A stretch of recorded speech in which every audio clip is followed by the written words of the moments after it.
Special welcome to our guest, the Honorable Speaker, Mr. Kota Mallikarjun Gupta, a doctoral candidate at Jawaharlal Nehru University pursuing PhD in Chinese Studies, and Saurabh Sarma, sir, Assistant Professor of Political Science at RGNUL, and fellow attendees. The intelligence is clear. Beijing intend to dominate the US and rest of the planet economically, militarily, and technologically, opined the Director of National Intelligence of USA, John Ratcliffe, describing China's economic espionage approach as threefold, that is, rob the secrets, replicate the technology, and replace a non-Chinese firm. He cites the issue as having more than just mere legal implications, infiltrating not only the corporates, but also the US Defense Department, that is Pentagon. Now, juxtapose this with the controversy over Huawei's 5G trial, the burning of documents in Chinese consulate in Austin, post US asked the consulate to be shut off, citing the infringement of intellectual property rights. These are just many issues that plague the espionage that is being tried by the Chinese government. So in order to address this issue on Chinese espionage and whether it is actually a threat to freedom, we have the Honorable Speaker, Mr. Kota Mallikarjun Gupta, currently a doctoral candidate at JNU and former research assistant at the Institute of Conflict Management, wherein he worked upon the project South Asian Terrorism, focusing on history of left-wing extremism in India and briefs on foreign policy, among many other things. He was also affiliated with Thomson Reuters, world's largest international multimedia conglomerate, as an associate publishing specialist, as well as best publishers, Reuters Law, and have authored impeccable scholarly articles, theses, dissertations, alongside addressing various webinars on nuanced issues of diplomacy on China's foreign policy, its defense, warfare techniques of militarization and artificial intelligence, the strategic competition in Indian Ocean region, institutionalization of China and US relation, and US multilateral approach, as well as Indo-Pacific strategy, among many other themes he has worked upon. Over to you, sir. Thanks, Nandini, and also thanks to Saurabh who gave me the opportunity to talk on this very important issue, which needs to be seriously concerned, because every time our country faces a threat, we hear the topic called intelligence failure. We generally do not go into the depth of understanding what does this intelligence failure really mean, and what kind of impact it has on our society and ourselves and our economy and all. Generally, intelligence gathering and intelligence activities determine Chinese society for thousands of years. It is not something which is a very immediate or that we are observing today. But what this is a trend which has been historical in nature. This is not unique to Communist Party of China. This is something which was very prominent in the phase of the dynastic transition which happened in China, whether it is Ming, Yuan dynasty, or every other dynasty. Without intelligence, you can't fight wars. That is one part. But how to understand Chinese intelligence is very complicated issue. They are the literature is very less on this, and the scale of Chinese intelligence is hardly focused in Indian research, because this is something that has to be looked in a different viewpoint because of two nature. One, we are not aware of the scale and also the expanse of this Chinese intelligence networks. The nature of intelligence gathering is also rapidly changing. Earlier, we could have seen human intelligence as a major factor for many decades and also centuries. Now it has become scientific and technological intelligence, which is dominating the Chinese espionage activities, whether it is India, whether it is any other country. So how does some country should view this thing? Because how many resources China have for the overall espionage activities, hardly nobody has any idea. There could be million, there could be 10 million, because the scale at which Communist Party can mobilize resources is very huge. And the advances of China in activities like big data and cloud computing are much more threatening to any intelligence activities, because if you are able to collect data, you are also able to use cloud data, you are also able to do the artificial intelligence to track and monitor that data, which is not at the scale at which any other country like India is doing it. So what has to be done is to increase the capabilities of our country and also to understand China. That is the first and foremost, that we have to look China differently rather from India-China thing. We have to look China in a overall at a global scale, which is very interesting, also very complicated. Now coming to why we need to understand the significance of this intelligence activities. Do we really track China or do they track India? That is a most interesting, fascinating question that somebody who are at a graduation or undergraduates or masters should seriously look at these things. First, let us come to the first major issue. Did India track coronavirus accurately? We received the first information from WHO on January 12, 2020 about the virus. Till then, India was not aware. But global media was posting about this virus since December 30, 2019. So we were not having any information in Indian media, public media, for nearly 12 to 13 days about any information regarding the virus. So next comes our challenge is that when did we react in public in a significant way?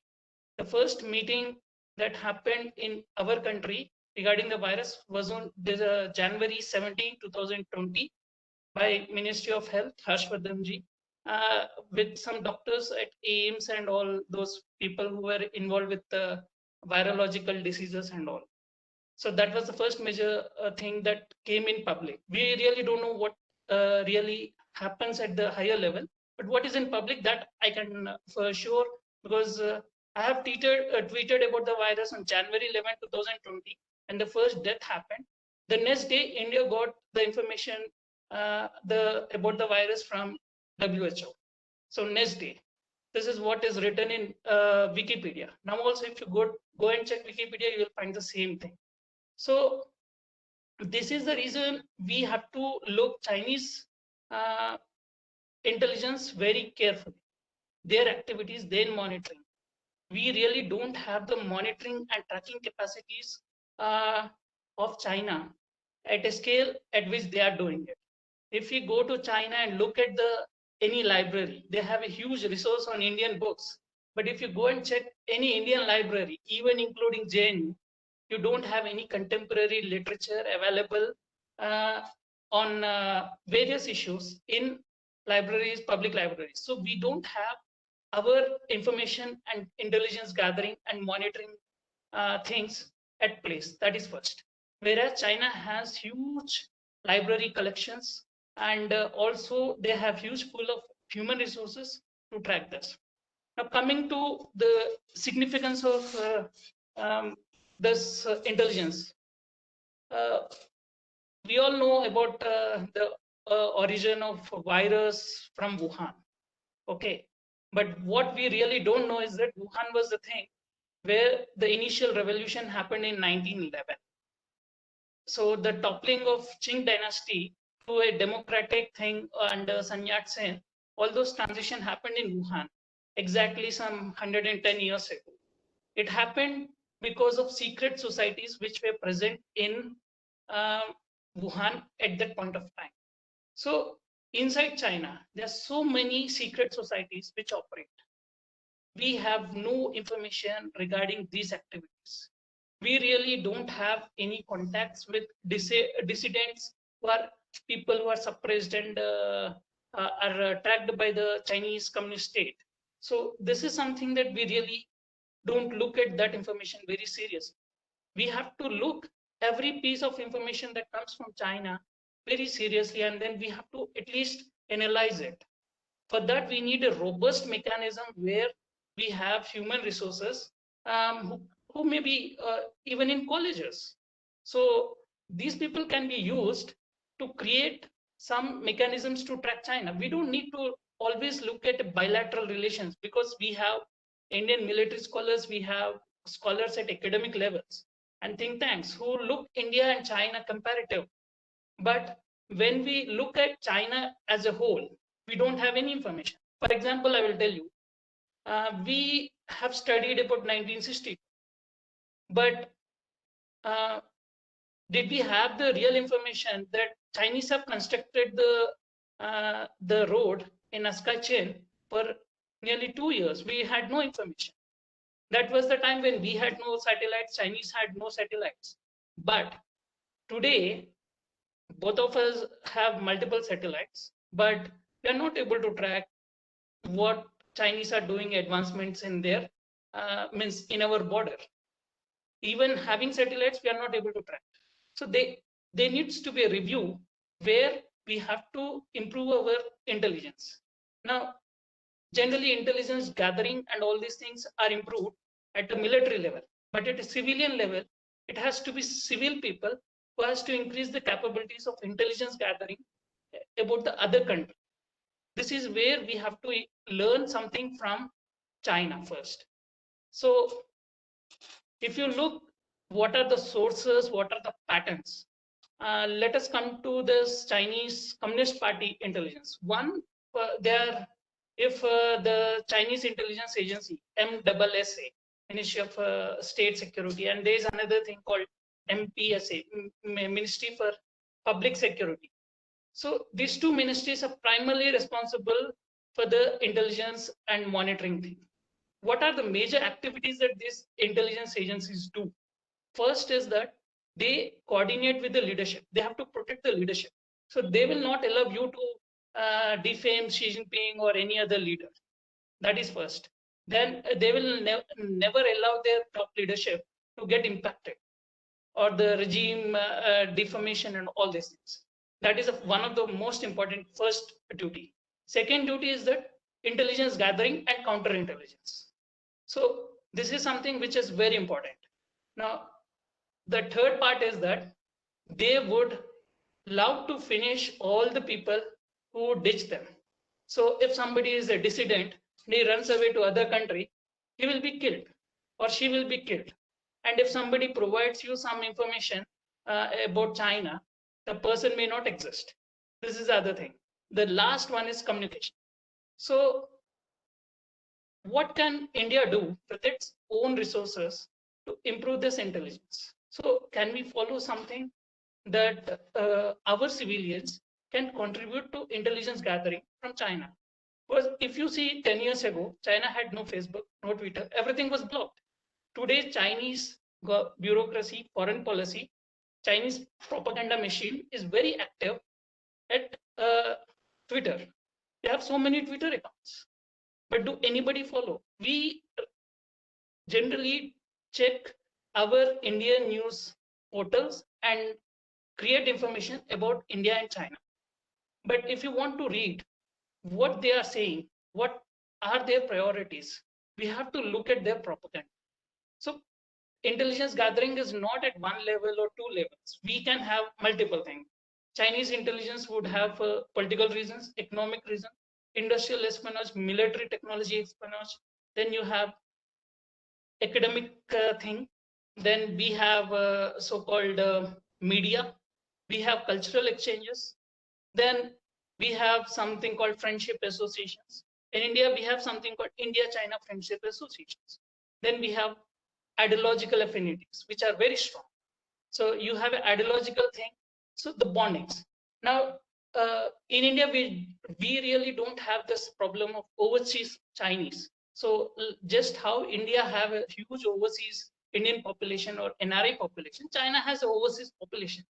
But in India, we generally don't have that much of population of Chinese. There are very few number, maybe 5,000 or 10,000 Chinese are residing in India in various positions. They may be in investment, there may be teachers, it can be Chinese language teachers. Then there's something called Confucius Institutes, where they will be teaching the culture. Then comes the last and most important is that ideological affinities are much more stronger than many other things. So in India, we have a national party which was created with the poster of Mao Zedong in 1963 in Tenali in Andhra Pradesh. So the most significant, what everybody says is 1962 war only created a military defeat to India.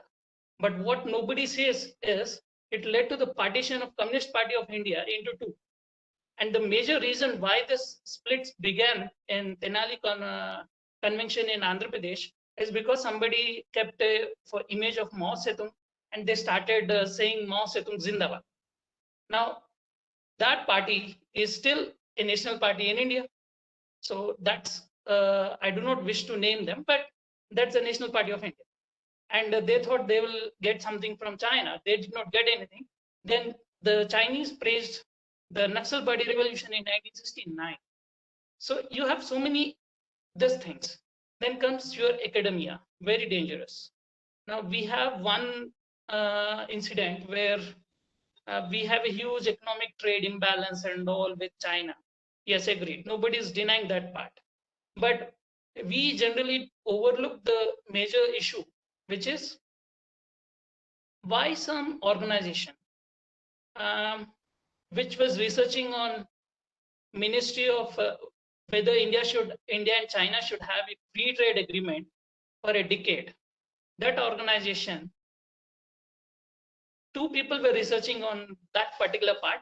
One person goes and joins with Ministry of means the Embassy of China in India and starts his own think tank.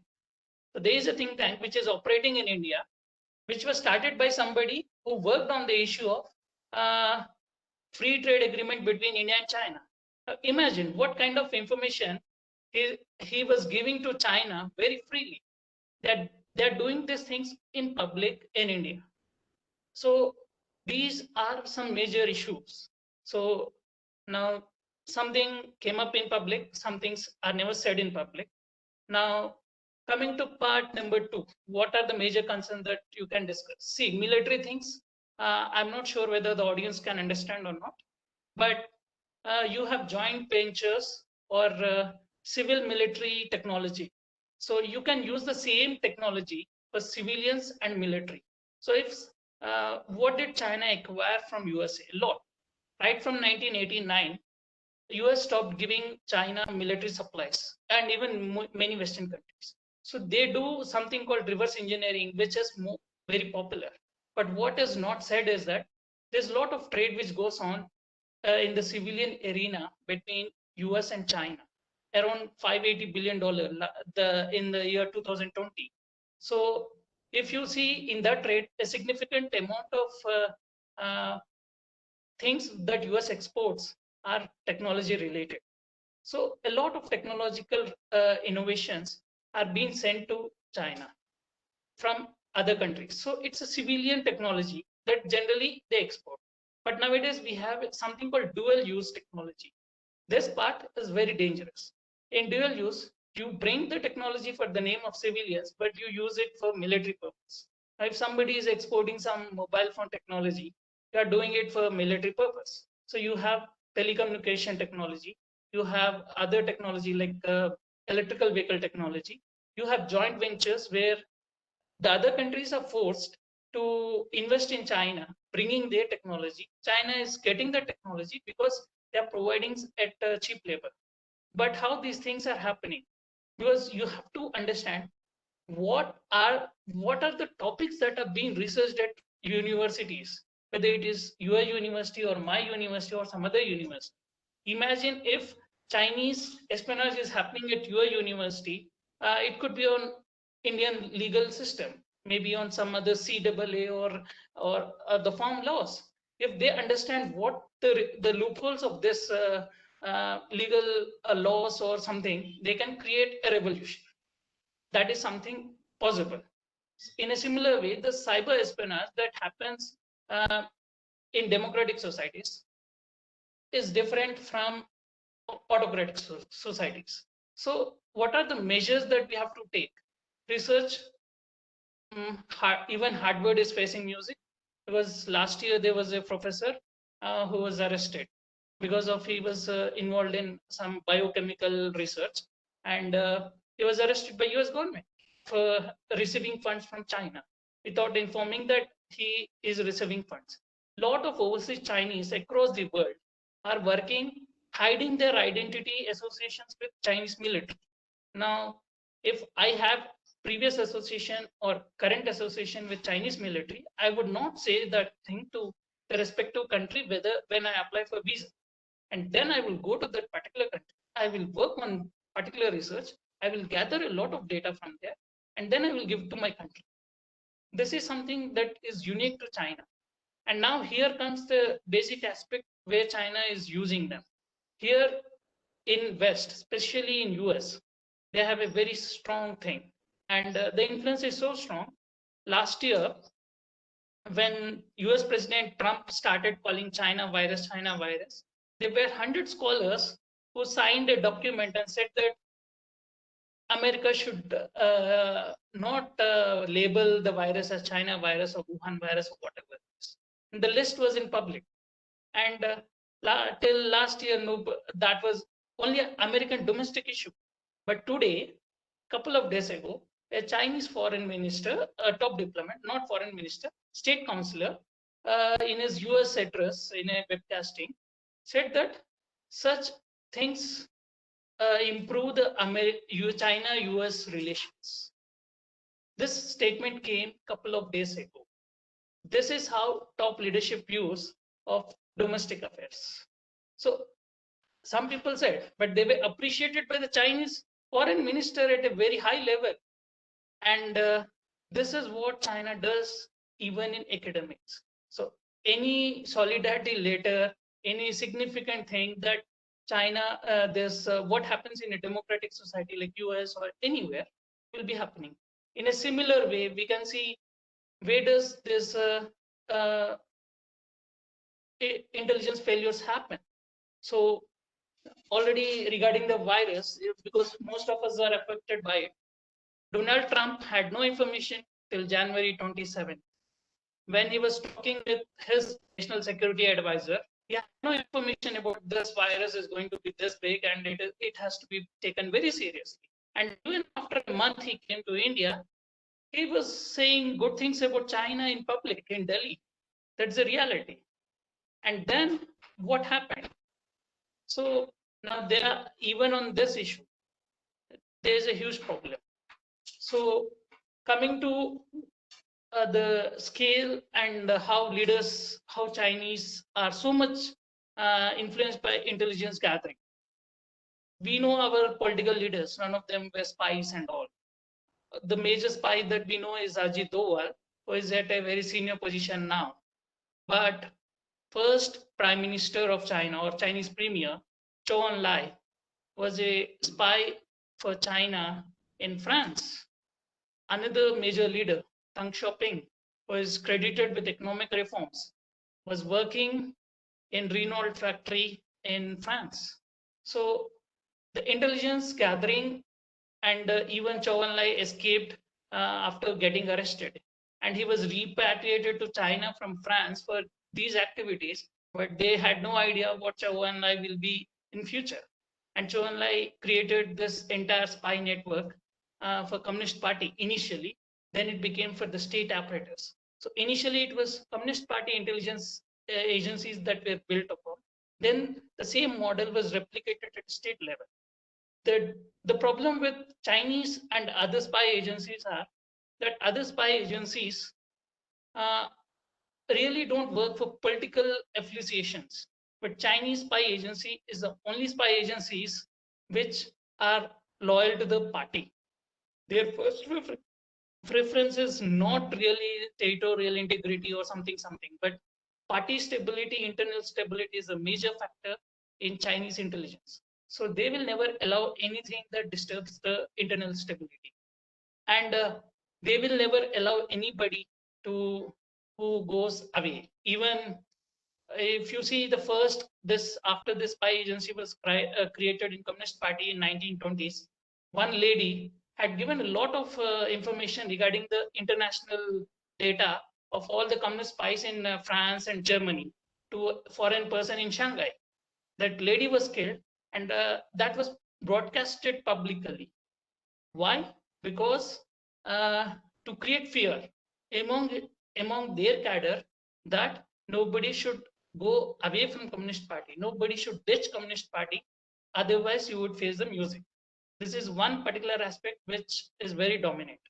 So loyalty is first. So whether is there any other issues, even on social media, for example, we know this wolf warrior diplomacy. There's one major person called Chao Chi-bian, and his actual name is Mohammad Chao Chi-bian, and now he's most famous for wolf warrior diplomacy of China. Now, he was on Twitter many years ago, some 6-7 years ago, when I joined JNU in 2014 or 15. He was posted in Pakistan. Now, his Twitter account is also very interesting. He had some 2,000 or 3,000 people who were following. He was following, and in India there were only 2 people, and in Pakistan there were some 3,000, 4,000 people he was following. Half of them were Baluch. Now, only Baloch people he was following. He was not following everybody. For him, Balochistan and Baloch insurgents and all the social media activists who were involved with Baloch movement in Pakistan, he was following them. This is how strong their intelligence network is. Now, if you go and check Indian ambassador or Indian deputy ambassadors or Indian embassy in Pakistan, these people don't do such kind of thing. There's a huge fan following that these accounts do generate. Now, these things were experimented in Pakistan. Nowadays, we have in India, even the diplomatic Twitter account was started recently in 2020. One of the spokesperson of Chinese embassy. So now coming to what could be the significance, how important this Chinese intelligence networks exist.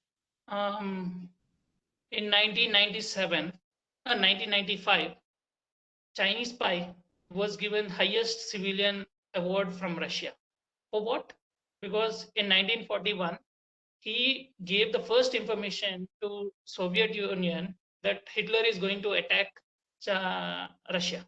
So most of the China spy networks were initially created by Soviet Union. So they have this ideological thing which is more into the Russian, Soviet, and Chinese. This is at some level, not at every level, but at some levels these operate in a similar manner. Maybe it could be in stealing technologies for military things and all. So that is one thing. Then comes the next part. What are the other aspects that we should look seriously is earlier in India, we had this India-China Friendship Associations. One unit was in Andhra Pradesh when it was united. Now I have no idea how they are. You might have somebody from Delhi. You might have something from Mumbai. But even places like Pondicherry now have India-China Friendship Associations. And now there is a huge backlash going on in the name of Confucius Institutes across the world. So they are taking different scholars' names who have promoted Chinese literature or who are respected across the world for their literature or some other activities. So what they are doing is that they are using some other names instead of Confucius Institutes. This is something else. Like if you say made in China is becoming unpopular, then we are making it made in PRC. People's Republic of China. People does not really know what is the PRC. So for the sake of commercial activities, you are doing this. So these are some other tricks that Chinese intelligence generally use. So this is for commercial purpose, but what at a higher level? So if your full apparatus, top leadership were spies, but we really only see them as political leaders, Communist Party revolutionaries. They started their background work. Their initial profession was spying. That's the most interesting aspect. When I was asked by someone in this institute to to give a lecture on India China, but I said India China is mostly talk, but we really don't understand them because we generally ignore them what their roles were. So if you see the two most top influential people, who dominated Chinese thinking in 20th century significantly and changed the image of China was one Zhou Enlai and also the Deng Xiaoping. Both were spies in France, and one escaped. The one luckily came back, and another also came back. But one was caught in France. But hardly these things never come out in the picture. This is one. Then coming to the other part, they can be very strong in terms of military. In India, the things are very different because in India, maybe if you take a northeast person, and even a northeast person will not look like similar to Chinese, because Chinese are more in fair in color than even a northeast. A northeast could be in similar thing in a brownish, but they can easily get into. So spy networks in India are much more different, and they need languages. So other part is what we really don't have is we need to develop capacities with technology. So we don't have what their languages, what are the language newspapers or media saying. We need to develop technologies like with artificial intelligence to quickly translate that.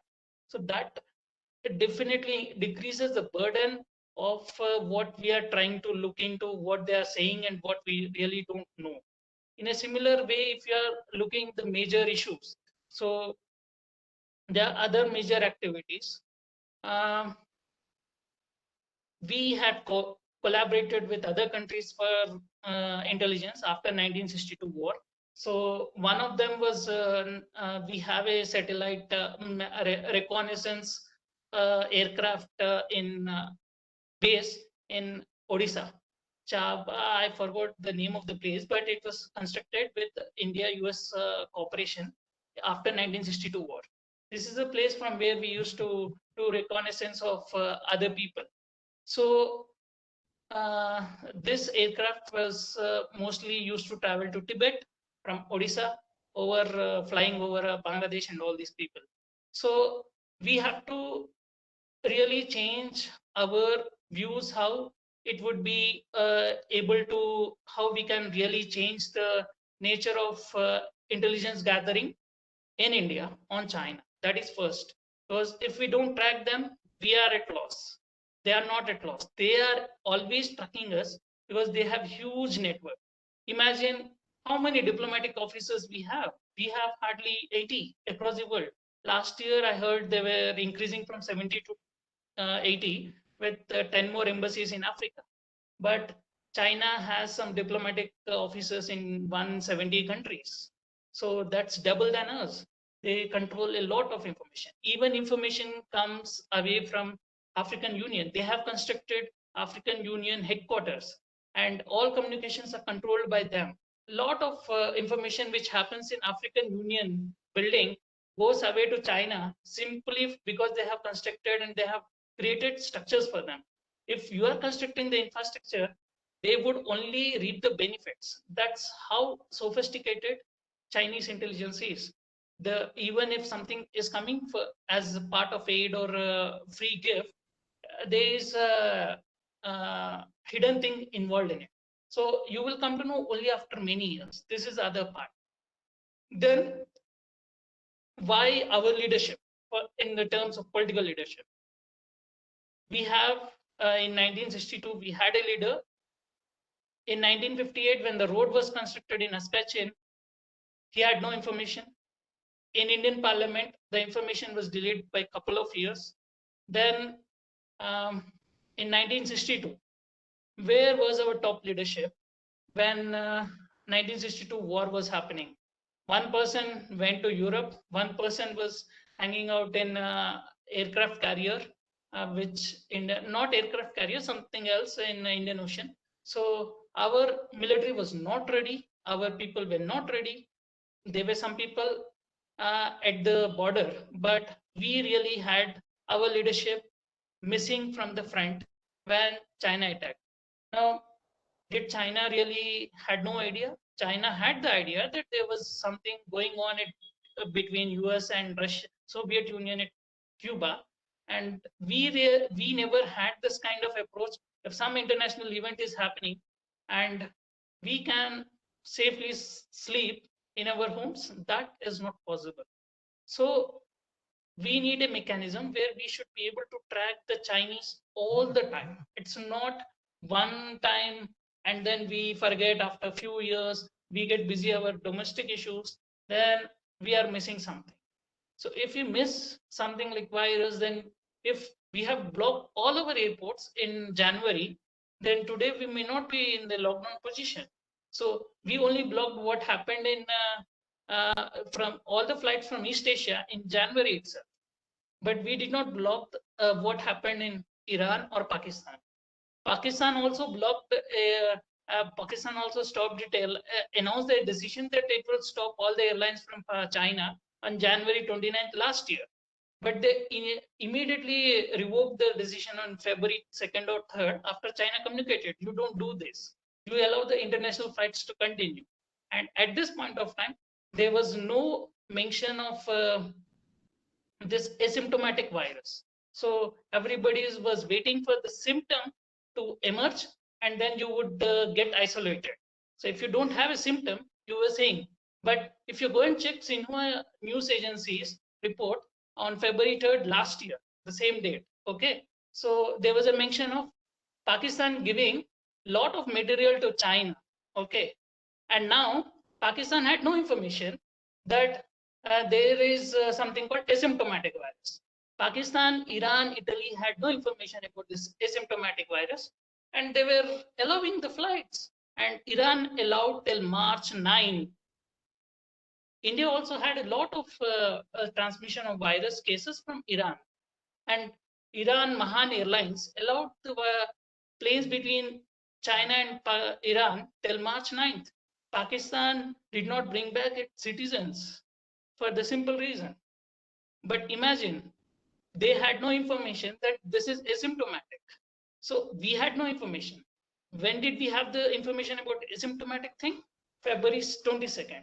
So for 4 weeks, then the final. Now, do you think that we are the only ones who lack intelligence? Let us go and track what really our American people were doing it. Every day there were 12, 16 flights from Wuhan to USA, significantly. Wuhan to USA significantly. Every day 16 flights. And some of them 4 or 8 were stopovers, 8 were direct flights connecting the cities. So from January 5th onwards to the time, significant number of people left from Wuhan to America without having any idea about a symptomatic thing or symptomatic thing. So how can you track this thing? Because this is the reason why you need to understand how China behaves and how China had the Chinese spies behave in the past. Reading the historical analysis of Chinese spies is also very important, because countries can, the famous there's the biggest blockbuster in Chinese history for till some years ago was Red Cliff. So wars are not just one with human resources. You also need intelligence. If you know the intelligence of the other person, you can avoid war, you can win the war, you can even reduce the cost of the wars. So for thousands of years this was the same thing. And then comes the major aspect, which is Chinese society, which is very secretive. But every time why China blocks all these networks, they have created great walls and all. But did this stop Mongols from capturing China or invading China? Mongols did it, Manchus did it, everybody crossed and the Great Wall, and then they came into China. So it's a very difficult thing that they can stop these things. But yes, information will flow out. But we have to be always ready to look out for that information which is useful to protect ourselves. This is something that is missing in India. And this is not the first time that our media generally misses this. Even you look couple of days ago, we had a Myanmar thing.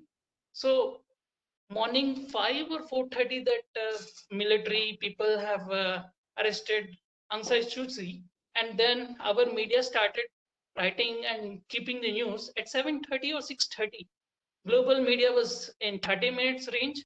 Indian media was in 3 hours, 4 hours range.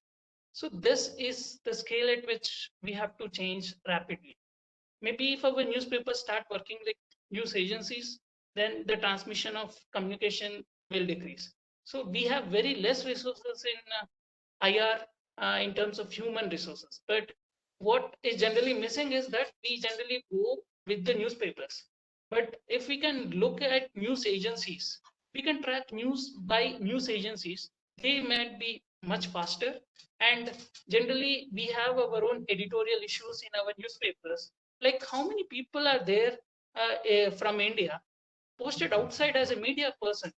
Hardly Indian Express, Hindu, or somebody from NDTV, or one or two people from other major channels are posted in foreign countries. We don't have anybody as foreign correspondents. And even in 2016, we have expelled 3 people. One was from Xinhua. Now she was expelled from Mumbai. She went to Colombo. So spies have a lot of information. They can influence people, but why US could not do, US also should look at into this thing, because it's not just a failure of Indian agencies but also US. Why they had a consulate in Wuhan? We did not have consulate in Wuhan. They had a consulate in Wuhan, and then they could not track what was happening last year or in 2019, means late 2019. What was happening in Wuhan? They had no idea. And coming to the other picture, do we think that China was transparent or not transparent? That is other part. But China would give you information when somebody already got it. Means Taiwan had the information that some new virus came in, then only they announced to the world that there is a new virus in Wuhan. Then when some person got this virus in Thailand, they announced that that was the first case in global thing in Thailand on January 11th. They announced the first death on that particular date. And when something else happened, they announced the human to human thing only after the China-US trade deal was signed on January 15th or something like that. So they are playing with us with the information, and their military has this something called informal warfare with information. So they have now, earlier Mao used waves of human military to attack India or any other country. So they also lost a significant amount of people in Korean War and Vietnam War, where they lost because of the American air power, or also with the jungle warfare which was deployed by Vietnamese. But in India, they came over us, they easily defeated Indian army and they went back.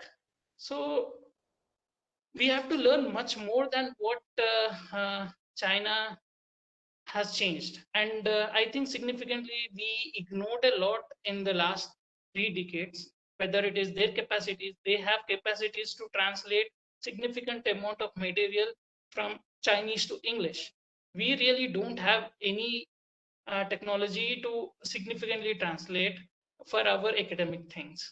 So if we are able to use Chinese language resources with the help of technology, then significant amount of material can be changed. But now the gray matter. Countries can't punish spy agencies, but they can only look and observe things. We face a significant music because we are not in, means initially we have to allow people to public diplomacy and all those things. So people to people relations should be allowed, but there should be some awareness created on these spy activities. Recently, we banned some 250 apps, no doubt. We banned.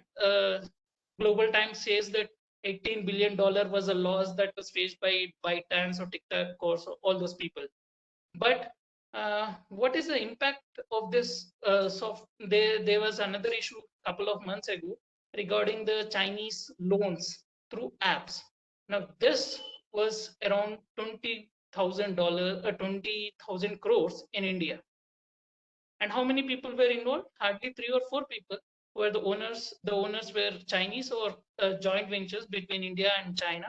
And these people started creating, a lot of people were tortured and their social security numbers had to be given, and a lot of financial transactions have to be given. So although China says that it is for it does not, in international politics, it says that its loans don't have much strings attached. But their apps are creating a lot of tension that 3 or 4 people died in India in the last couple of months because of their app tensions. Because some people have taken loan, either they were not able to pay back, or these people started demanding, or they were bullying the people who could not pay back the loans. This is something which is not in Indian law, and this is something that has to be carefully looked at in a legal perspective. Then comes the next part. Do you think our research institutes are very safe and secure? No. Reddy Labs had some attack a few months ago. Reddy Labs in Hyderabad, which is known for all this pharmaceuticals and all, they had this attack last month, I guess, and their servers were attacked. So where do you keep your servers? So most of our servers are outside, maybe in USA. We don't have a huge server capacity because in India we have this problem of electricity. Now, thankfully, we might have to change all these things. If we can produce a huge amount of electricity, we can also have a lot of servers based in India. Then we also need to look at the logistical issues. It's not just about having our telecom companies, but right from 2G onwards. Reliance, Anil Dhirubhai Ambani had a tie-up with ZTE, Chinese telecom company, for a for promoting his thing. Right from 2G to 4G, we have excessively used Chinese thing. Now, Chinese intelligence is not just about humans and small mobile phones. It's also on the above our head, especially satellites. India has some 50 satellites on space, but China has some 300 satellites. Now, India has a huge demand of 2,000 television channels, including the entertainment and television, but the transponders are not Indians.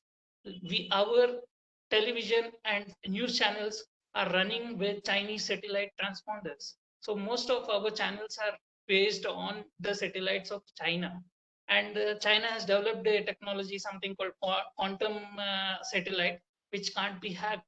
But our own media is so dependable on China that if tomorrow China says we can't give you transponder, or we will terminate the contract, all these news channels don't know where to migrate. So we have to change a lot of things. So uh, some aspects of China's technology is very important. Then coming to the do Indians get sold?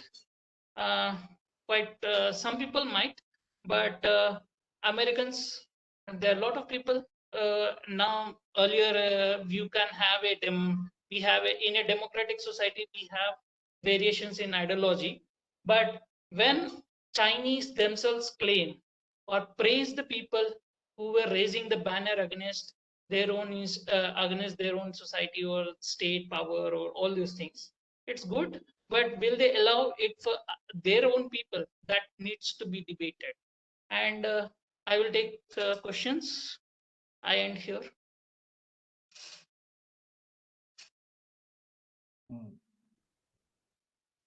Thank you. Nandini, you can. Yeah, yes. So we have a lot of questions over here. So Nandini, first I would like to ask something. Yes. So I'd like to thank Kota Mallikarjun Gupta for his excellent presentation. This is a topic we hardly hear about in the Indian media and whatever discourse there is on China, and he dealt with the subject in a lot of details, okay, which was very educative. I'd like to ask one question, and then you can take up the questions in the chat. So, the defeat of Donald Trump in the United States. So what role did China play in that?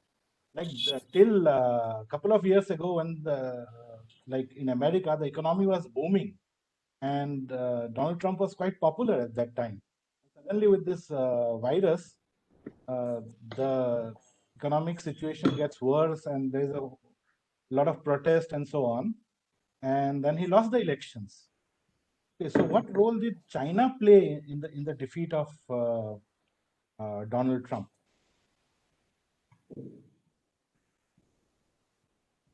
Okay, thanks for the question, Saurav. And to be frank, if we see something, yes, both trade deal.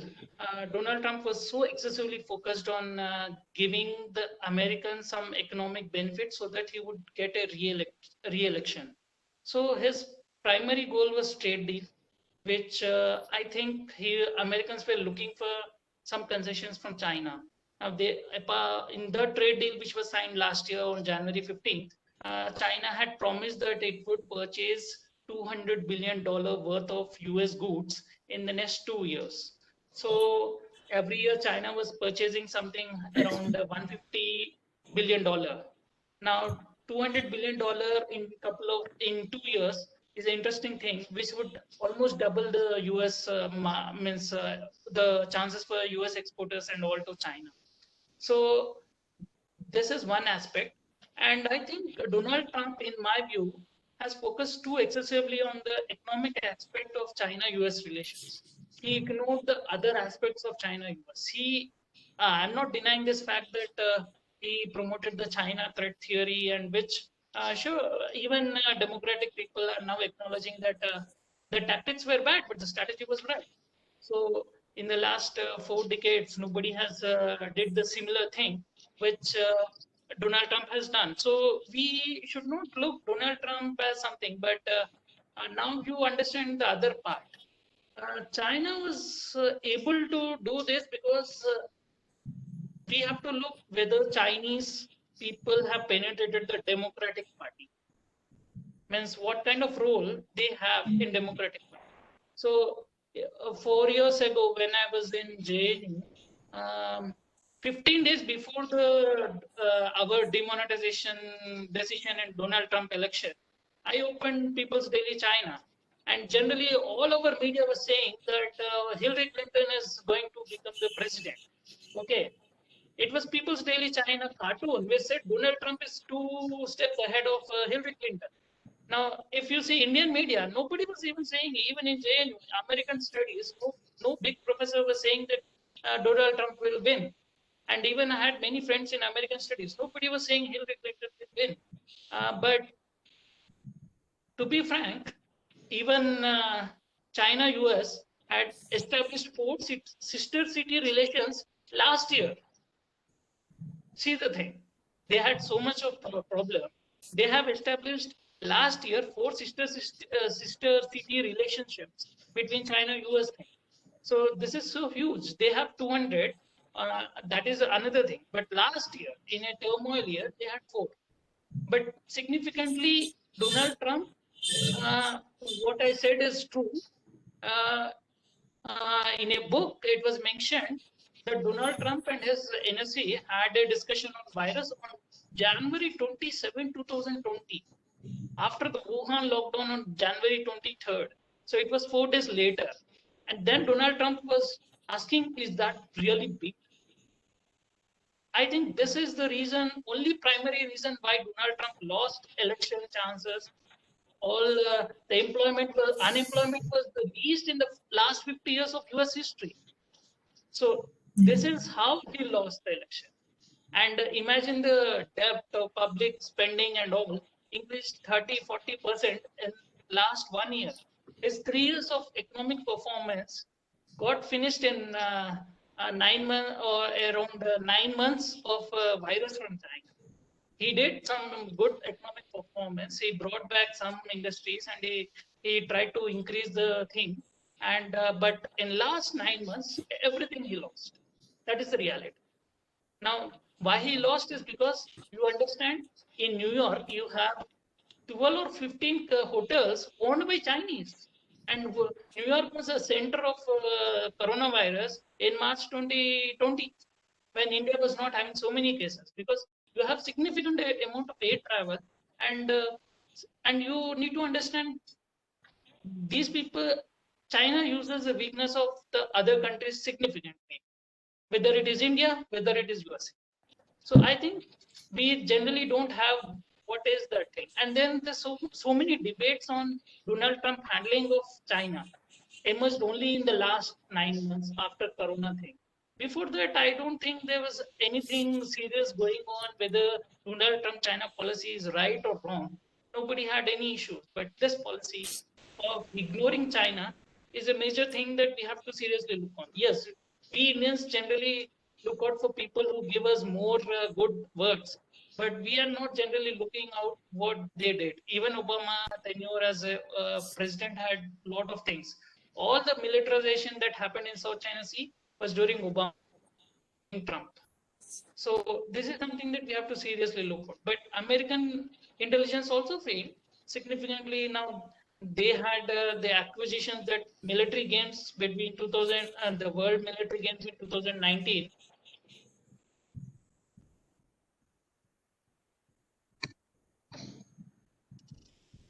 I think my network is in problem. No, we can hear you, Kota. We can hear you.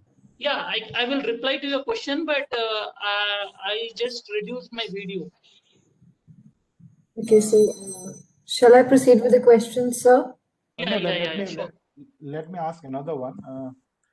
And we also have a keen China observer here with us, Amit Gupta.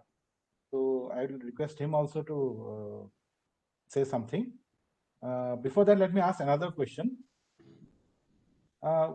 What is the level of infiltration in Indian institutions of of Chinese spies and so on, or people running think tanks and say academic centers? Ideologically, how much they are affiliated to China? We see a lot of like Western influence and a lot of say Pakistan influence, but the Chinese influence in these things are often under the radar. We are not able to basically in the public discourse we generally don't. So we are not able to identify these assets that are there in these institutions. So can you tell something about that? Yeah. Okay. Let me begin with this. Okay. Last year we had some newspaper articles regarding Rajiv Gandhi Foundation. Okay. There were two people who were involved in the research of India-China Free Trade Agreement with Rajiv Gandhi Foundation. Okay. One of them is currently heading the ICEC, the think tank which is officially supported by Embassy of China in Delhi. Okay. So the person who promoted India-China Free Trade Agreement, India did not agree to that thing, that we should have a free trade agreement in UPA era itself. But that person is heading ICEC. Now, for me, I was also attending the ICEC events since 2013. They brought in Jackie Chan once. They have organized all these New Year events of Chinese embassy in Siri Fort Auditorium and all. So, what is the viewpoint? Means, if you see and go look back to that ICEC things, they always promote Chinese exports to India. How much they have promoted Indian exports to China? Hardly any public data. So this is one problem. So if even somebody is so vocal promoting China, or we have this problem wherein our own people are going and taking Chinese position. That is one. Then you have the other problem, which is at institutional levels like JNU and other people. So the problem is at one level with the faculty ideological positions. At the other level is resources. Do we have any resources criticizing China? So do we have any educational resources on cultural revolution or Great Leap Forward or human rights or Tibet or Xinjiang? Hardly any material available in JNU library. So these are the issues which are generally not in the public domain. So what these academic people do who are favoring China, they will never allow you to talk anything on China which is critical of China. So they will not allow you to do research on Tibet or Xinjiang or human rights or democracy in China.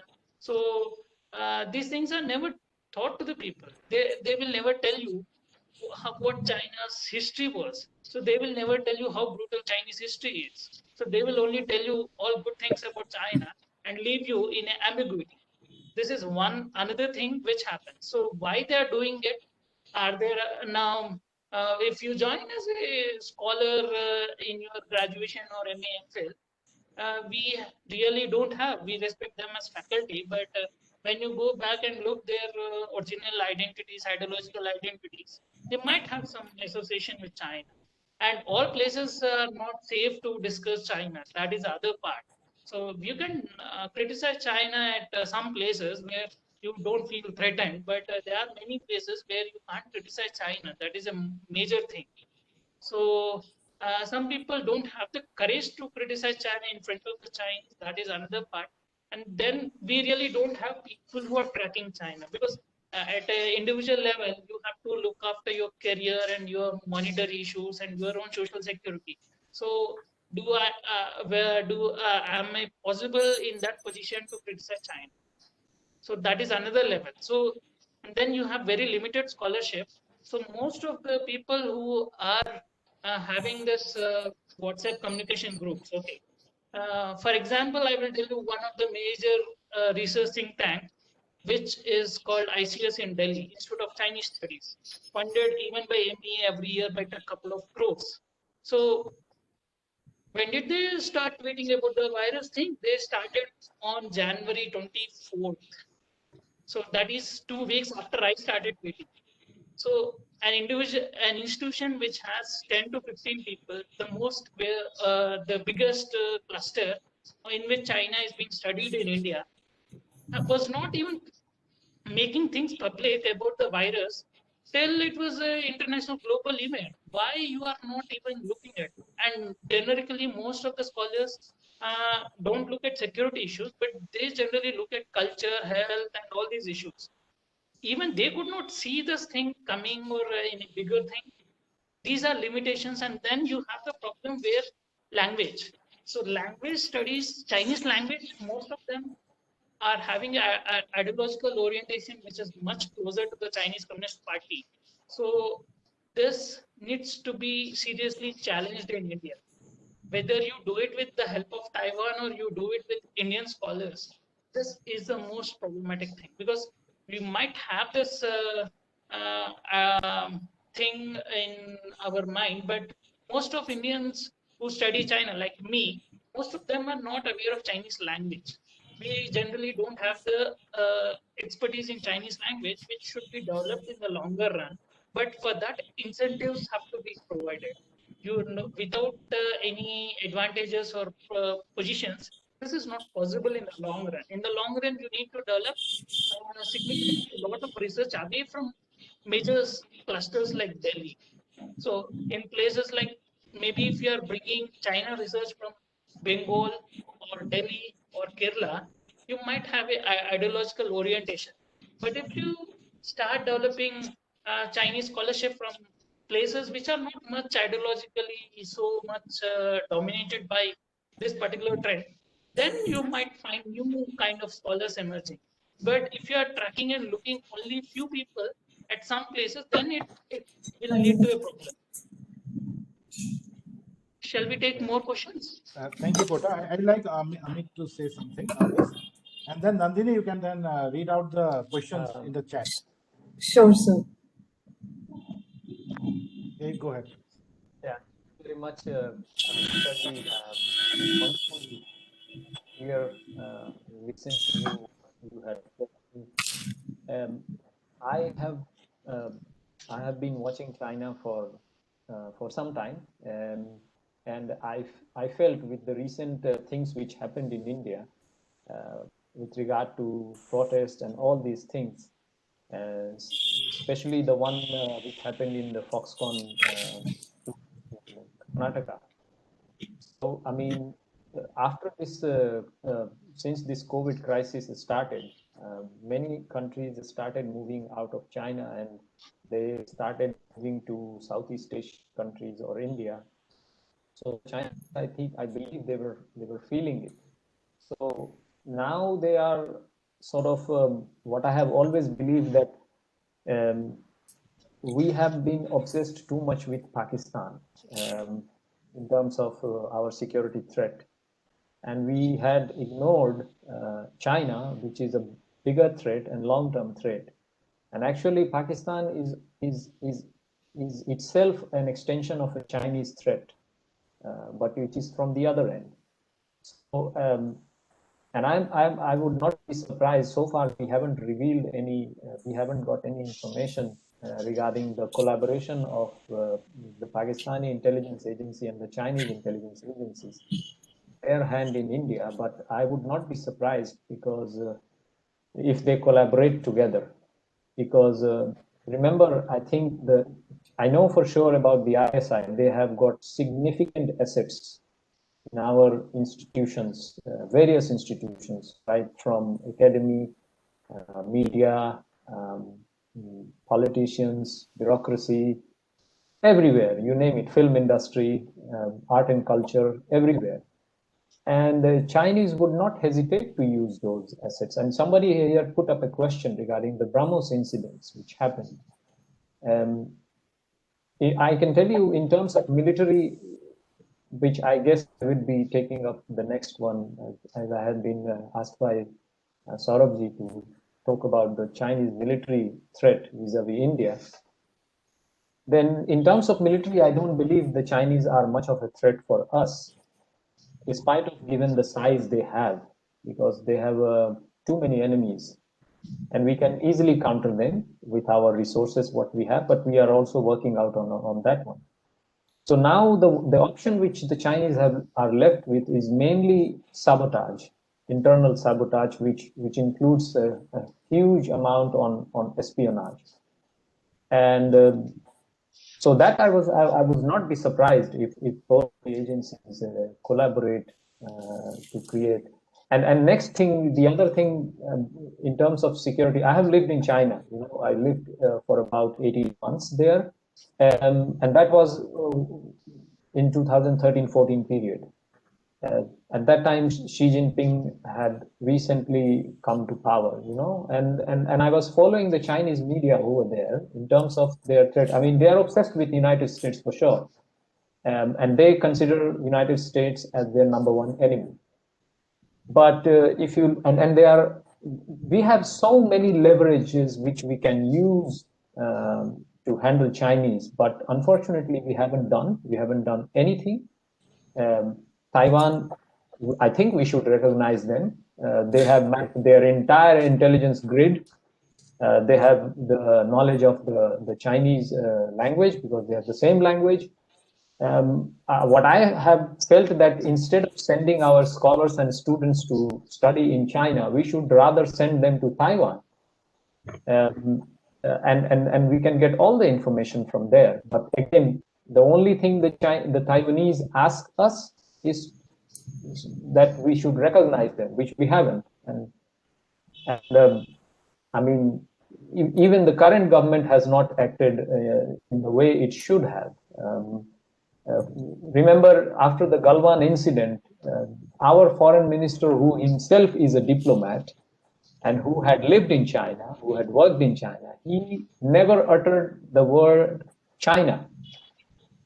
I mean, this is the level of, pusillanimity which we are having at this moment. So there is a lot which needs to be done. And I feel we can easily counter the Chinese threat. I mean, they have far too much enemies than we have. Remember, Pakistan is a low-cost containment, is a low-cost containment policy of China. I mean, remember, if they want to deploy military deployment in the Himalayas, that will be too expensive for them, given the fact that they are engaged in the South China Sea and along the Russian border, and a lot more insurgencies which they are facing within China. So Pakistan is a low-cost military strategy for them. I mean, they will just give them the entire nuclear program of Pakistan is a Chinese nuclear program in Pakistan. It's not a Pakistani nuclear program. Their entire missile program, nuclear program, everything is Chinese. The designs are Chinese. And I mean, we should do these things. At least we can give all those missiles to countries like Vietnam, Philippines, and even Taiwan. Why not? I mean, but we don't do that. I mean, remember, Taiwan can be our Pakistan. for them. And we can do them. And if you see the map, why Chinese are obsessed with Taiwan, if you see their entire economic development that has took place only on the eastern and the southern part of China, right from Dalian, you go down to Hainan Island. And if you see Taiwan, it's placed right across Hong Kong. And if a submarine docks in, say, Taiwanese base, carrying maybe an intermediate range ballistic missile, the Chinese Navy cannot move out from there. Similarly, we can do it in northern Vietnam, just across Hainan Island, but we don't do that. So, I mean, yeah, I mean, that's what I have been feeling, but yeah, this is my take about the Chinese threat. But yes, espionage, intelligence gathering, I mean, we have started building up, but I think it will take at least 5 to 10 years to build that capacity. So yeah, that's what I feel about it. Thank you, Amit. Kota, would you like to say something on the sabotage that happened in Bangalore?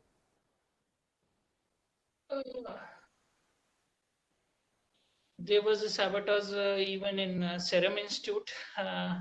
Even Serum Institute had an accident.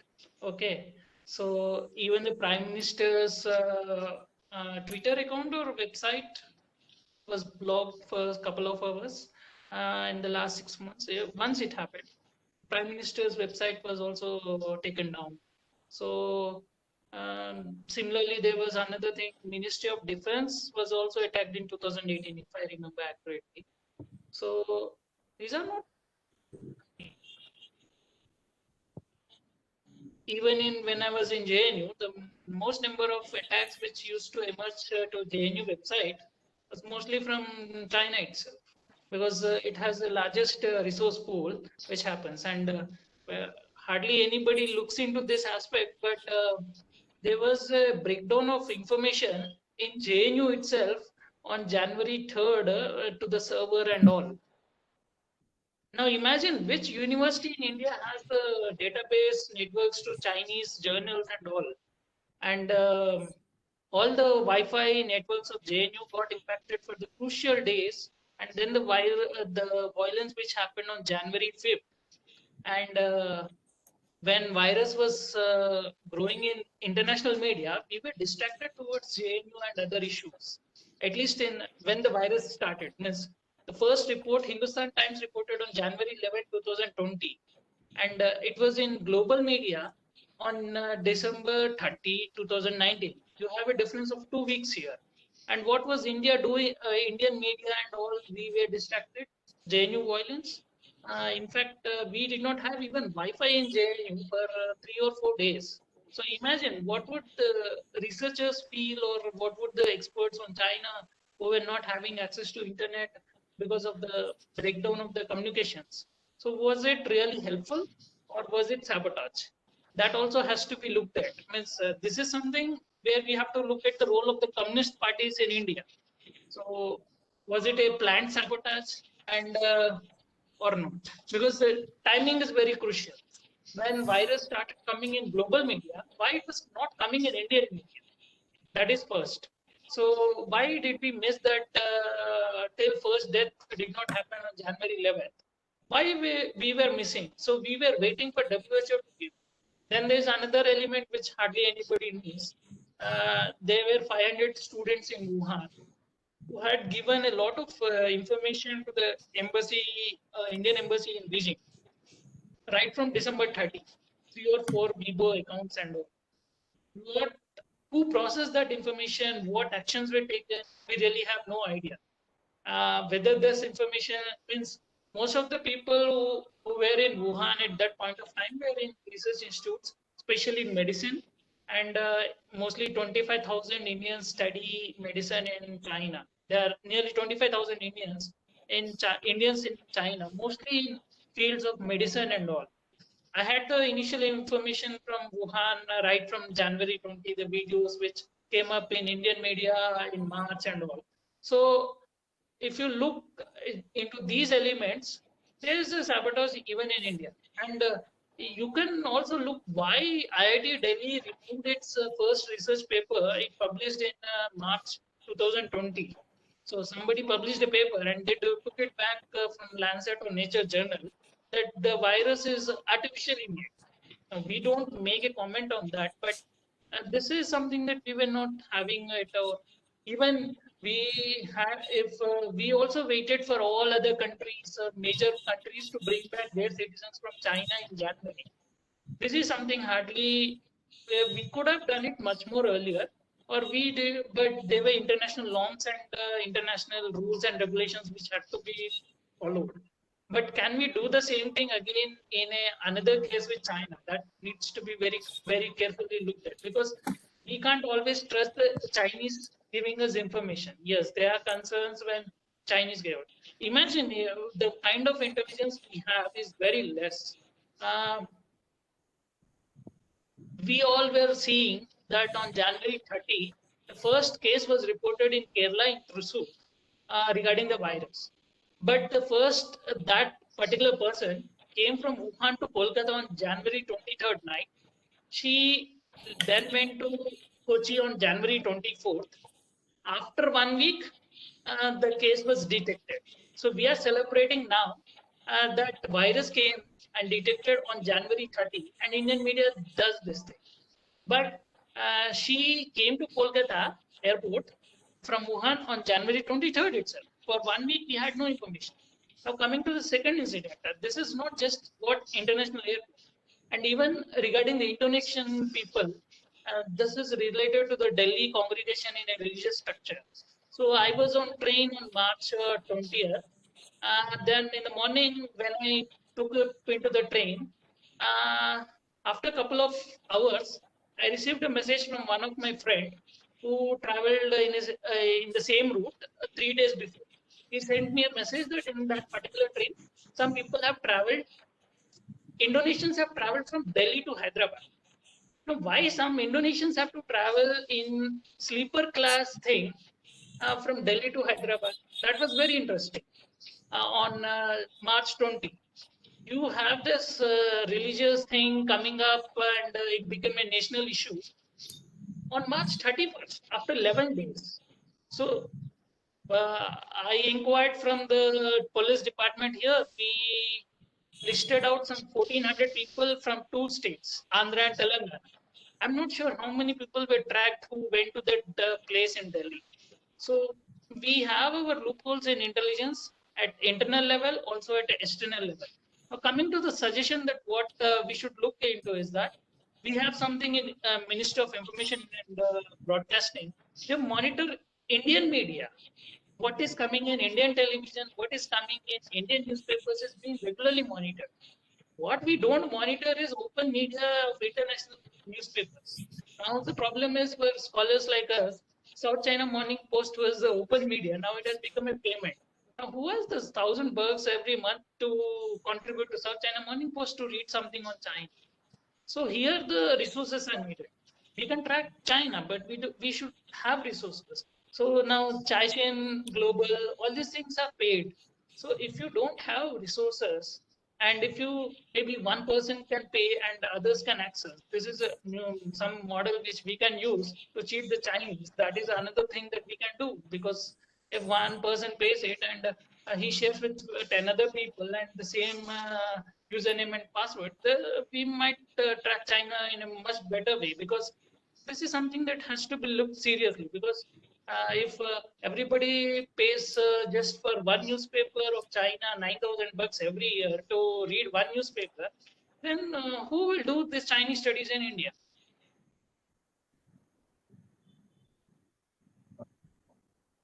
Okay, Nandini, now you can like read the names and Yeah. the questions. And I would request So, Kota to be brief, like in answering, because we have taken a lot of time now. So Nandini, so we please go have ahead. this Yeah, yes, sir. We have this relevant question related to something that Amit sir just said. Would it be correct perception that intelligence threats from China towards India is more directed via Pakistan and ISI as proxy instead by direct means, as many espionage cases under NIA have shown mostly ISI or Pakistan networks involved. For example, the honey trapping of an engineer in BrahMos operation. Nandini, also read out the name of the person who asked the question. Mrigank Dev.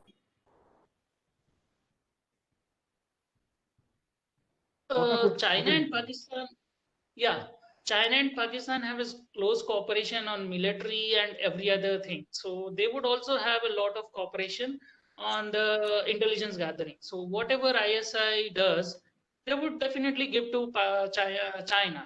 If Abbottabad, the airport helicopter collapsed, and that was a thing which Pakistan, they gave the collapsed helicopter materials with this stealth characteristics to China, and they developed a Chinese stealth aircraft.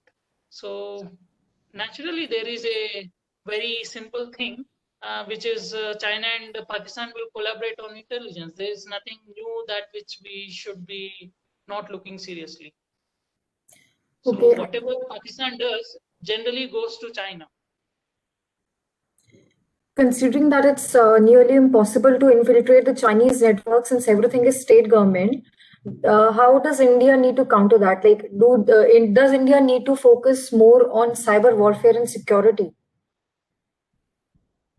See, we also have our It's networks from placed, but transit. one thing, we have a lot of networks under our thing. So we have to look first thing at cyber securities at multiple levels. I'm not a great expert on that, but our inability is that language inability of Chinese. They also have this inability of reading our Indian languages. If tomorrow we use a lot of Indian languages which China can't explore in terms of intelligence and all, that would be really helpful, because China can't if I speak in Hindi, maybe this audience can understand, but every Chinese can't understand Hindi. Hardly there are 200 people who can understand Hindi in China. So this is something that India can do it. We can also use a lot of Indian languages in our communication, whether it is or public or private. So that would be very different.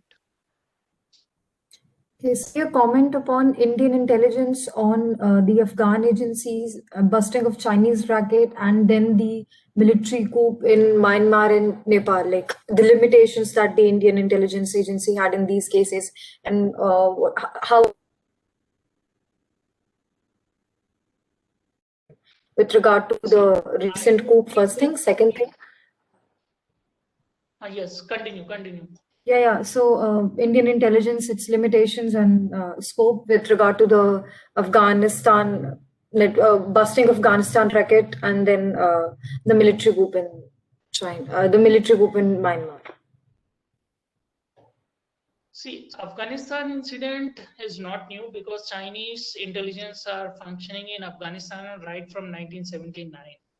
Afghanistan is the theater where Chinese and US intelligence agencies work together against the Soviet. So Chinese are very familiar about this particular arena, and China has also good networks and ties with Taliban, and also Chinese intelligence agencies have trained Al-Qaeda. So this is something which is real, which can't be denied or shied away. So Indian intelligence agencies work in close coordination with Afghan intelligence agencies. So there will be certain shortfalls at every place, but the Afghanistan people have there are various ways how honey trapping happens, and it's not just only at this level. Not only in Afghanistan, even in India, we had so many cases. In the app also, when Chinese apps with loans were involved, 3 or 4 Chinese women were also caught and arrested. So this is also some honey trapping thing.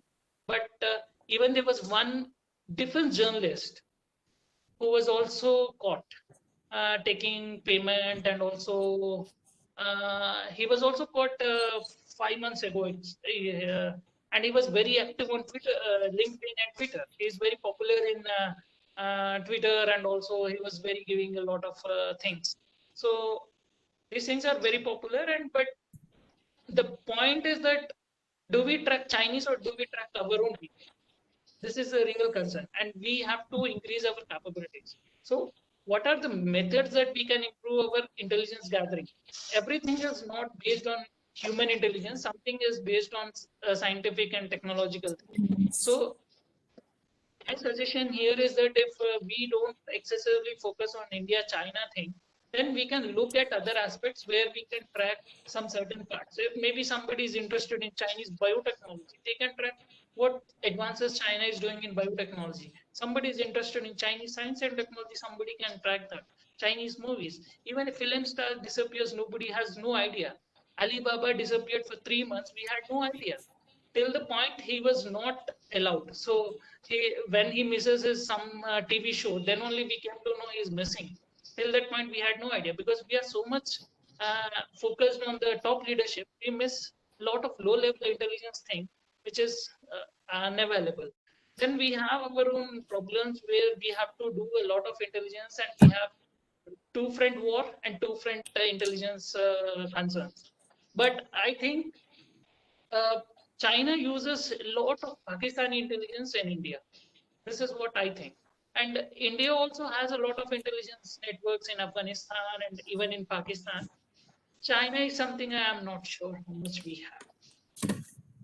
Okay, so now that we're talking about the networking, so China is using Jiangxing as digital surveillance. So can the G7 countries collaborate to counter China? I mean, G7 countries collaborate along with India to counter China on such a network, this digital they have developed. See, Yes. G7 itself is not enough, because China's satellite network, Pi2 communication network, is used by many other countries. All our neighbors use it.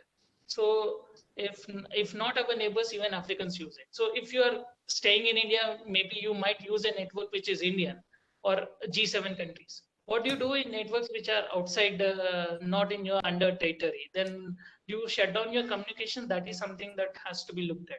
Because what kind of preventive measures can be taken if we are not in our comfortable conditions where we are using our own networks but not Chinese network? But if we are forced to use Chinese network at some times, then what kind of communications we use is also very important. Because if somebody comes from US to India, and he might have to use Indian network, not a US remote place. So if that is being with a Chinese hardware, that is a real concern. Now I have a Wi-Fi, which is a device made in China. I can't help, because my service provider gives me that made in China device, not me. So in those conditions, what do you do? So G7 can't handle things, because G7 countries are also not manufacturing their equipment. So Okay, first we have to look at our Indian indigenous manufacturing of communications, so that we can reduce this dependence. So this one is related to past. Does the damage by the then Defense Minister V.K. Menon can ever be undone? From Pranjal. From the past.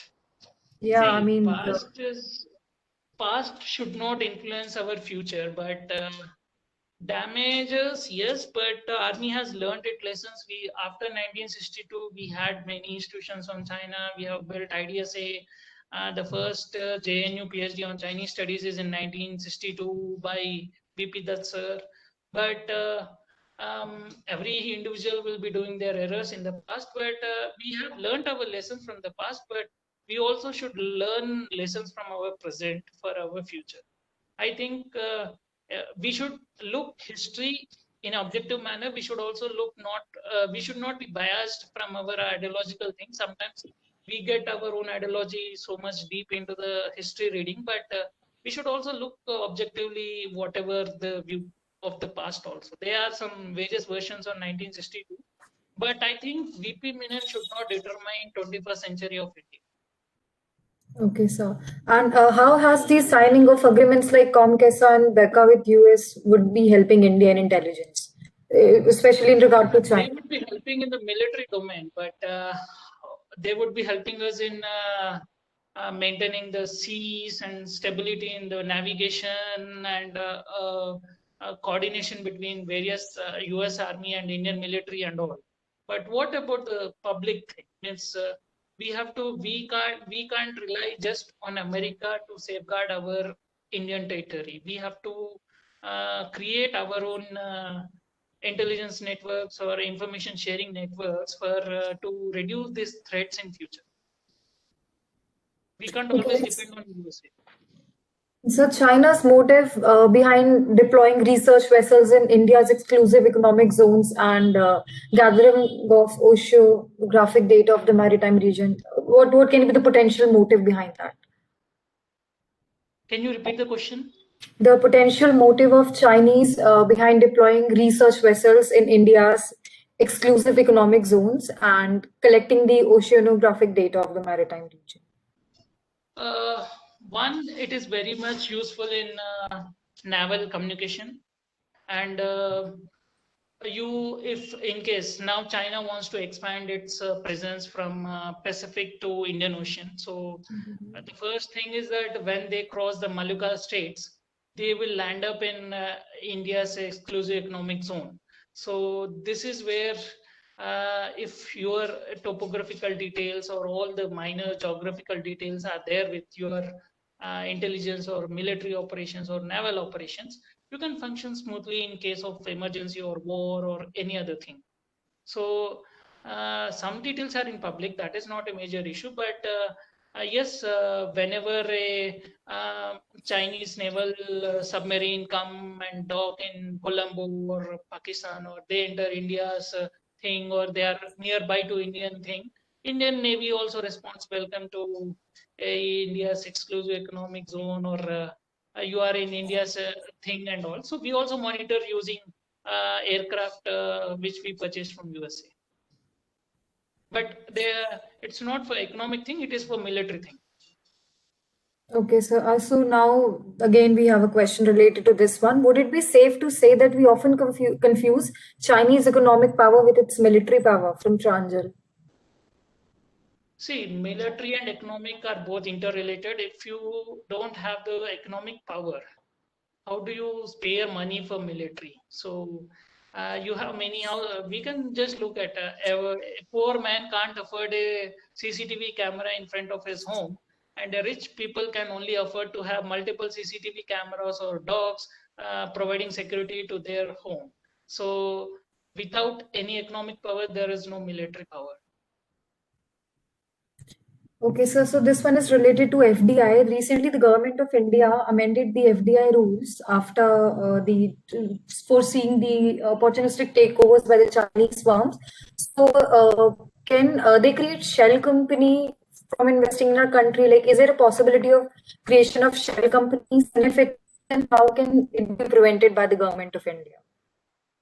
See, earlier we were free because we wanted investment and all, but now the threat is significantly increasing because Chinese were not investing in many sectors. Chinese were really particularly interested in investing in technology sectors, specifically IT sector, and these are the sectors where US was stopping Chinese investments, UK was stopping Chinese investments. So where Chinese can't invest in US and Europe, they were trying to invest in Indian startups in similar sectors, like Paytm is one, and all these things, where they have invested in Swiggy or Zomato or other apps. So these are the places where Obama and Trump were not allowing the Chinese to get into this thing and dominate their technology sector.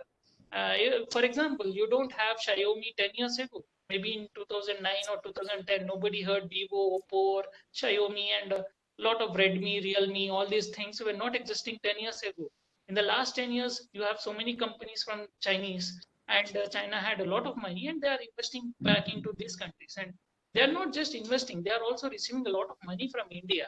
So you have a huge trade deficit, and they are trying to increase the assets of their money in India. That is one. But did they invest in real estate? No, zero. Did they invest in some construction of large scale infrastructure in India? Zero. No industrial parks have come from China. What they have invested is something financial tech, where they can have a huge data of Indian people, and you have a huge number of apps in India which are still in Play Store. So these are the major issues. They invest where they get a huge amount. Either you get the information of the people. So almost China has a significant amount of American social security numbers, and all their data is with Chinese. So how can we counter something of the similar from happening in India? Is it possible to counter it? Is it possible to counter something? Yes. We have blocked the apps in India. So blocking is one part of the game, but see, we need to constantly monitor the apps. Even how do you see if some app is having address with China, then we block. But China is not so easy.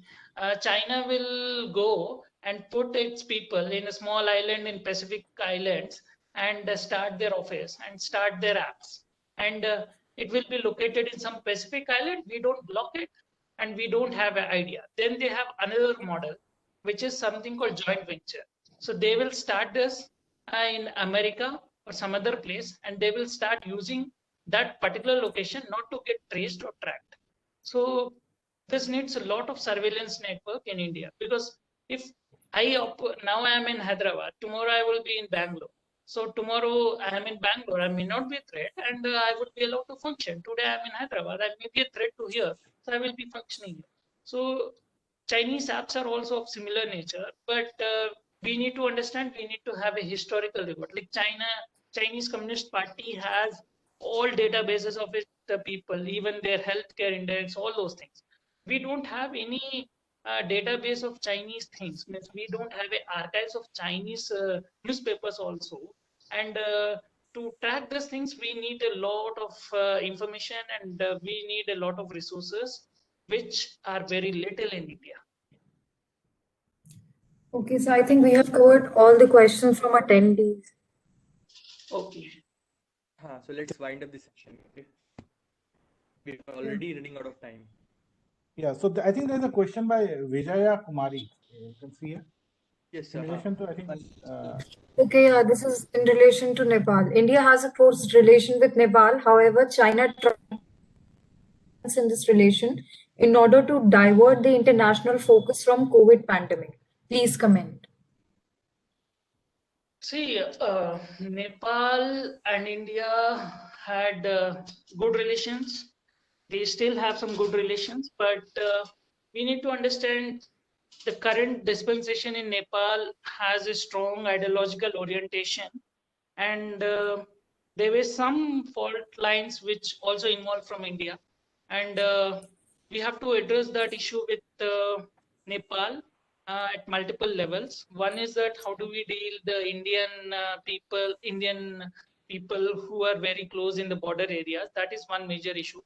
Then comes the next issue is that the neighbors would always look for this perks which are given by big power. So Nepal, Sri Lanka, or Bangladesh, or even Myanmar, or even Afghanistan, tomorrow, if they get a better deal from China, they would always prefer something which is much more lucrative. So how we do shopping, these small countries also look out for the better product between India and China. So who is offering what?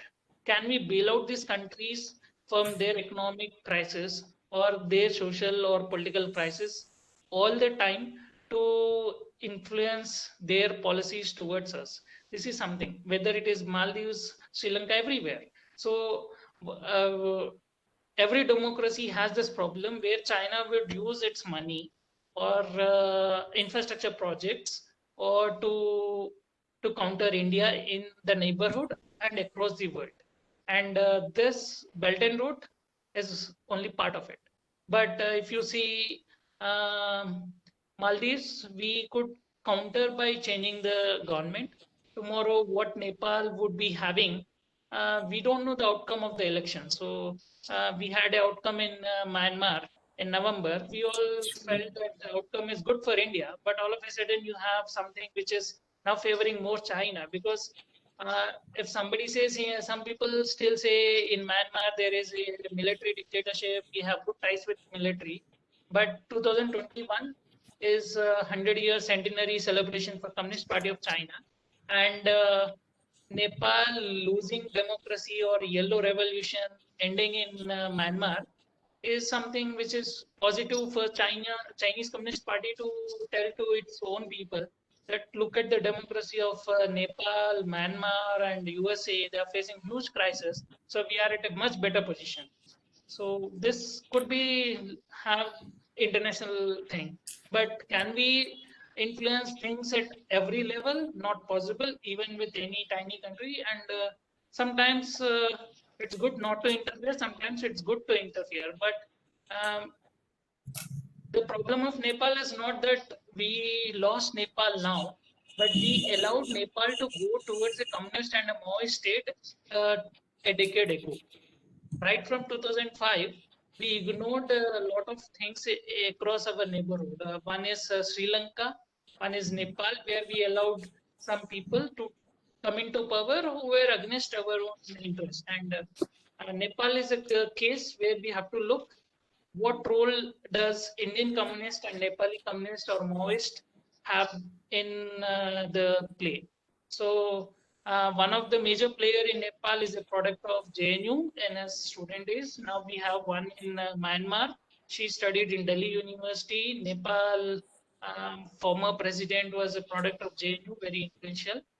So these are some things which have to be looked very carefully. But Nepal can't be said that we are at a losing position now. Yes, they have some upper hand, but what will be the outcome of this crisis after elections? How Nepal will be there? That is something that I can comment. But as of today, it is very ambiguity. We can't say that Oli is good, because the kind of statements that Oli had given in the last 6 months, at times he was making so many things against India. All of a sudden, he is giving interviews to Indian news channels. So there is a lot of change in this statements of Prime Minister. So which statement do you take? That is a problem. Okay, sir. So I have a question based on the information that you just provided. Since we know that there are certain universities which act as hotbed for the communists, so why don't we do anything to curb them down? For example, like you just mentioned, JNU or Jadavpur University in Bengal. So why don't the government try to do anything when they know where the issue is? Government trying to do anything. See, point number one, academics hardly, you don't have, academics is a long-term battle. It's not a short duration battle. And if you want to become one scholar in one particular field, you have to give 1 decade. So you need to cultivate the scholars, then only you become at some level to influence things. So nobody can do this in a particular small period of time. And academic control over of particular ideology at particular places is not small. It will take a long time, and you need to give a lot of time to cultivate and change the narratives at different places. And academic places are not so easy to brainwash and to influence people so easily. So it will be very difficult if I say something today and tomorrow I change my position, then all the people who trust me would also change their the nature. And another thing is that see, India, I'm not against this thing, but see what kind of it does not. If Indian media its focus on particular universities, lot of Indian universities will become normalized, and especially these hotspots like JNU, Jamia, AMU, and Jadavpur. A lot of public attention and media attention is being given to students particularly. Imagine, do you think that your university or IIT will ever receive any thing from media. IITs never come into news for all these things, but people from JNU come into news for all these things. So you So have I personally believe it's very easy to manipulate those people because of like I mean the hotbed ideology that we have there is of that of communism. So they consume that kind of literature. Like a friend of mine told me that they give books of Leo Tolstoy. I mean, and then Russian Revolution. They teach about they manipulate people, and they particularly exploit their economic background in order to do that. see, there is a lot of literature which is anti-communism. You have a black book of communism.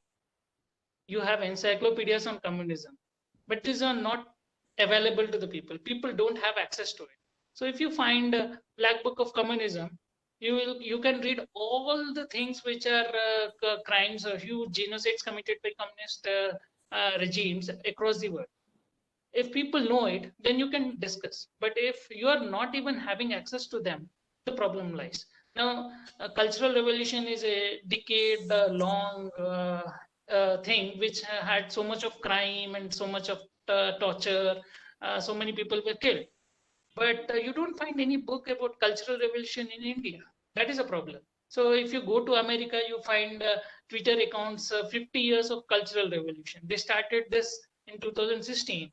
You have a Twitter account which reminds of all the events which happened 50 years to the current situation. We don't have that kind of thing. So we don't know our contemporary history also a lot. So if you can focus on these things and you can increase the content of in an objective aspect of other side of communism in Indian universities, that would be helpful in making people to look into other aspects. Okay, so And let's not stretch it any further I think we are running because out of time. So, yeah. So Yeah, it's already 2 some hours. session on some other day.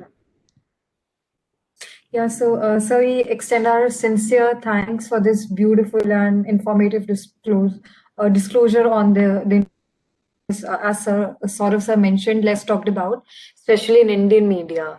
So we extend our sincere gratitude for this discussion. Thank you, sir.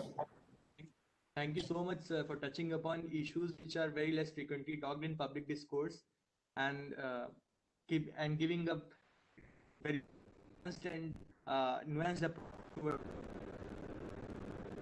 We'll be looking forward some more sessions with you in future. Thank you so much for joining us, sir.